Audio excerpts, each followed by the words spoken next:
আমরা এখন জলদাপাড়া অরণ্য রিসর্ট ট্যুরিজমে এসেছি, ওয়েস্ট বেঙ্গল গভর্নমেন্টের। কি সুন্দর বড় বাংলো দেখুন, কাঠের পুরো তৈরি, দেয়াল টেয়াল সব কাঠ দিয়ে বানানো, ওয়েল ফার্নিশড, পুরো ক্লিন, খুব সুন্দর পরিষ্কার পরিচ্ছন্ন, নিট অ্যান্ড ক্লিন। এই যে টিভি চলছে দেখুন, এদিক দিয়ে ব্যালকনি আছে, সুন্দর রোড ভিউ দেখা যাচ্ছে, ওইদিক দিয়ে সামনে ফরেস্ট, বড় ব্যালকনি, এই দিক দিয়ে গাছ, এইদিকে ফরেস্ট, ওইদিকে ফরেস্ট। এখানে লনের মতন আছে দেখুন, বসার জায়গা, খুব সুন্দর জায়গা, পাখিদের কিচিরমিচির শোনা যাচ্ছে আওয়াজ।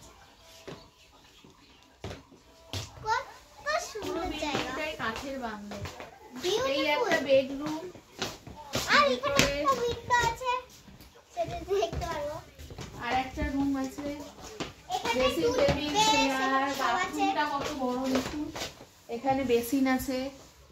আপনারা যদি কেউ আসেন তাহলে অরণ্য ট্যুরিজমে আসতে পারেন, এখানে থাকার কোনো অসুবিধা হবে না। জলদাপাড়ায় ওয়ার্ড্রপ আছে একটা বড়, আর ওখানে কি কি দিয়েছে দেখো তো, জানালা আছে বড় বড়, এখানে কি কি দিয়েছে, এখানে ওরা আবার দিয়েছে এখানে আমাদেরকে ডেন্টাল কিট দিয়েছে, 3 জনের 3টে, কম দিয়েছে, একটা চিরুনি দিয়েছে,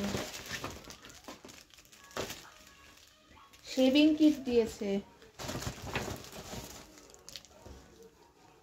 শ্যাম্পু দিয়েছে, এখানে একটা বসে ভালো জায়গা আছে, আর এখানে আমরা বসে বসে কিছু করতে পারি, শেভিং জেল সবকিছু ওরা এই একটা ব্যাগের মধ্যে ভরে দেয় গিফট আইটেম। দেখো সবাই, আর এখানে আমরা কিছু রাখতেও পারি, আর এখানে আমরা মেকআপও করতে পারি। অনেক ওয়েল স্পেস, মানে খুব বড় জায়গা, স্পেসিয়াস জায়গা,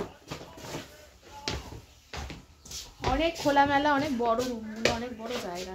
আর এখানে আমরা বসে বসে কিছু করতে পারবো, খেতেও পারবো। এখানে আবার একটা ইলেকট্রিক কেটলি দিয়েছে, কাপ প্লেট সবকিছু আর আছে, এখানে একটা সোফা আছে এখানে বসার, চা খাওয়ার, খেতেও পারবো, চা খেতে পারবো। আর এত সুন্দর বাইরে। আর দেখো এখানে দেখো একটা ল্যাম্প আছে।